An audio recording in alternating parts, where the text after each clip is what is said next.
탄핵 정국이 이어지는 가운데 정부는 경제와 민생 안정에 집중하겠다는 입장을 밝혔습니다. 뉴스룸에 나와 있는 취재 기자와 함께 자세히 짚어보겠습니다. 자, 신경은 기자, 혼란스러운 상황인데요. 정부는 이 민생과 경제를 안정시키는 데 총력을 기울이겠다 이런 입장인데 예산안 심사와 관련해서 최상목 부총리가 우원식 국회의장을 만났죠. 네, 그렇습니다. 최상목 경제부총리가 국회의장과 만나서 면담을 했습니다. 최 부총리는 면담 후 기자들을 만난 자리에서 어떤 대화가 오갔는지 간략하게 설명했는데요. 최 부총리는 경제 안정을 위해 조속하게 예산안을 확정해야 한다고 밝혔다고 전했습니다. 그러면서 여야 협상의 물꼬를 국회의장이 큰 리더십으로 터달라고 요청했다고 설명했습니다. 앞서 최 부총리는 관계부처 합동 성명을 내기도 했는데요. 경제 안정화에 총력을 다하겠다는 다짐과 함께 예산안을 조속히 처리해달라는 당부의 메시지를 담았습니다. 관련 발언 직접 들어보시죠. 역대 최고 수준의 소상공인 지원 예산, 보다 두터워진 생계급여와 노인 일자리 사업 등을 담은 2025년 예산안이 내년 초부터 정상적으로 집행될 수 있도록 신속히 확정해 주시길 요청드립니다.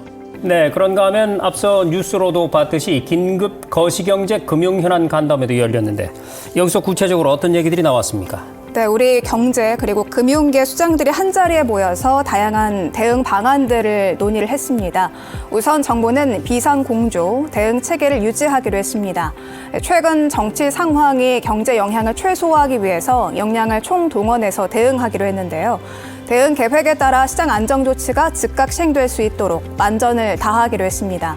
그런가 하면 금융상황 점검 회의도 진행됐는데요. 김병환 금융위원장은 금융지주 회장들을 만나서 경제활동이 위축되지 않도록 자금 운용에 만전을 기해달라고 주문했습니다. 네, 그러니까 경제금융당국은 대외 신인도를 안정적으로 관리하는 한편 경제 불확실성을 최소화한다. 이렇게 입장 정리를 할 수 있을 것 같네요. 자, 신 기자, 거시경제는 그렇고요. 실물경제를 총괄하는 산업부도 대응책을 논의했죠. 네, 맞습니다. 산업부 확대 간부 회의가 진행됐습니다. 이 자리에서도 우리 정부의 대응책이 활발하게 논의가 됐습니다. 안덕근 산업통상자원부 장관은 회의에서 통상협상과 국가 간 협력을 차질 없이 추진할 것이다 이렇게 강조를 했습니다. 무엇보다 국민과 우리 기업들이 안심하고 경제활동에 전념할 수 있도록 적극 소통해달라고 강조했고요. 기업의 애로 해결을 속도감 있게 추진하라고 당부하기도 했습니다.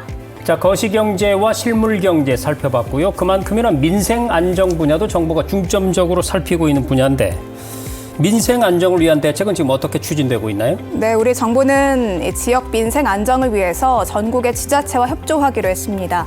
먼저 지역 경제와 밀접한 현안 사업들을 차질 없이 진행하기로 했습니다. 또 지자체가 주관하는 축제나 행사도 계획대로 진행하고 소상공인 지원도 강화합니다. 무엇보다 지역 물가를 안정적으로 관리하고 복지 사업도 차질 없이 추진하겠다는 계획입니다. 네, 지금까지 정부의 경제 민생 안정 대응책을 짚어봤습니다. 신경은 기자 수고 많았습니다.